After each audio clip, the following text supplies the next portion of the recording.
আজকে শেয়ার করব খুব সহজ পদ্ধতিতে কিভাবে আপনারা বাড়িতে ঝুরঝুরে পোলাও বানাবেন আর সাথে কষা খাসির মাংস। তো সেই ভিডিওই আজকে আপনাদের সাথে শেয়ার করব, আশা করছি খুবই ভালো লাগবে। তো নমস্কার বন্ধুরা, গুড ইভিনিং। কেমন আছেন? আশা করি ভালো আছেন। এমএস লাইফস্টাইলে সবাইকে ওয়েলকাম জানাচ্ছি। এখন বাজে 7টা আর চলে এসেছি রান্নাঘরে। তো প্রথমেই আমি 4 পিস আলুকে ভেজে নিচ্ছি। আগে খাসির মাংসটা বানাবো, তারপরে পোলাও বানাবো। তবে পোলাওটা যে বানাবো, অনেকে ভাতটাকে হালকা সিদ্ধ করে তারপরে বানায়, বাট আমি একেবারে কিভাবে চালের মধ্যেই জল দিয়ে কিভাবে ঝুরঝুরে করে পোলাও বানাই সেটাই আজকে আপনাদের সাথে শেয়ার করব। তো এখানে মাটনটা বানানোর জন্য আলুটা ভেজে নিলাম, তারপরে আদা, পেঁয়াজ, রসুন, লঙ্কার গুঁড়ো, জিরে গুঁড়ো, হলুদ গুঁড়ো দিয়ে এখন মশলাটাকে ভালোভাবে আমি কষিয়ে নিচ্ছি। তো এখানে মশলাটা কষানো প্রায় হয়ে এসছে। আর এদিকে আমি মাটনটাকেও ধুয়ে রেখেছি। এখানে প্রায় 400 মতো মাটন আছে। তো আর এদিকে দেখুন মশলা থেকে একদম তেল বেরিয়ে এসেছে। তো সেই পর্যায়ে আমি মাটনটা দিয়ে দিলাম। আর যেহেতু মাটন বানাতে অনেকটা টাইম লাগে, তাই আস্তে আস্তে আমি মাটনটাকে বানাতে থাকি। আর ওদিকে যে পোলাওটাকে বানাবো তার আগে কিছুটা ম্যারিনেট করার থাকে, তো সেই ম্যারিনেট করব। আর সাথে মাটনটাও আপনাদের সাথে কিভাবে বানাচ্ছি সেটাও শেয়ার করে নেব।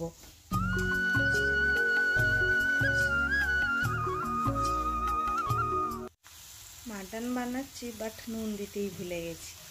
যাই হোক, এই তো দিলাম মাটনটা, তো বেশিক্ষণ সময় হয়নি, তো দিয়ে দিলাম পরিমাণ মতো যতটা লবণ লাগবে। এবার এটা দিয়ে ভালোভাবে এটাকে কষাতে হবে। তবে আজকে চর্বিটা ভালো নিয়ে আসেনি, একটু সলিড দেখেই পিস নিয়ে এসেছে। আর এটা আজকে কিন্তু পাতলা ঝোল বানাবো না, আজকে একটু মাখা মাখা করব, কারণ পোলাও দিয়ে একটু মাখা মাখাই ভালো লাগে, পাতলা ঝোলটা খুব একটা ভালো লাগবে না। তো এই পর্যায়ে আমি আলুটা দিয়ে দিলাম। আর সুন্দরভাবে কিন্তু মাটন থেকে বা মশলা থেকে তেল ছেড়ে এসেছে। তো এটা মোটামুটি কষানো হয়েই এসেছে, তবে আমি আর একটু গরম জল দিয়ে কষিয়ে নেব। কষিয়ে নেবার পরে আমি প্রেসারে দিয়ে দেবো, কারণ বাচ্চারা প্রেসারে ছাড়া খেতে পারবে না। আর এটা তো রেওয়াজি খাসি না যে সহজেই সিদ্ধ হয়ে যাবে। তো দেখুন এটা অনেকটাই কষানো হয়ে গেছে।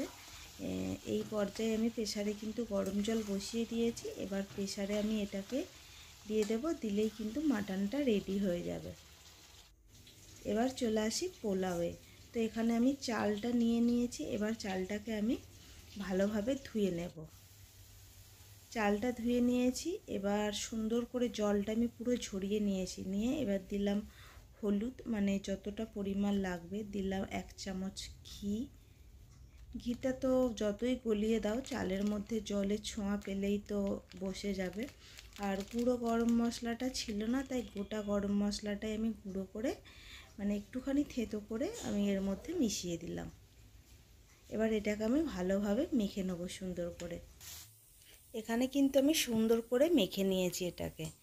এবার কড়াইয়ের মধ্যে আমি দিলাম 1 চামচ ঘি, আর দিয়ে দিলাম একটা তেজপাতা, দিলাম অল্প একটু কাজু কিশমিশ।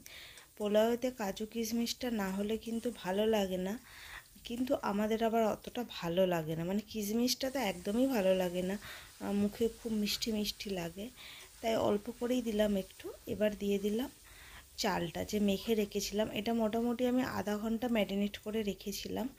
যতটা বেশি রাখবেন চালটায় জলটা পুরো টেনে নেবে আর খুব সুন্দর টেস্ট হবে।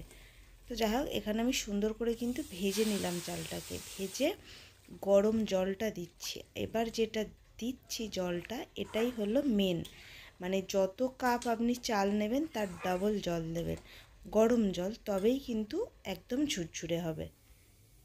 আর পরিমাণ মতো নুন দিয়ে দিয়েছিলাম, দিয়ে চিনি দিয়ে দিলাম। এবার আপনাদের নেড়ে দেখাচ্ছি কতটা ঝরঝরে হয়েছে। দেখুন একটুও জল নেই, একদম সুন্দর পারফেক্ট হয়েছে।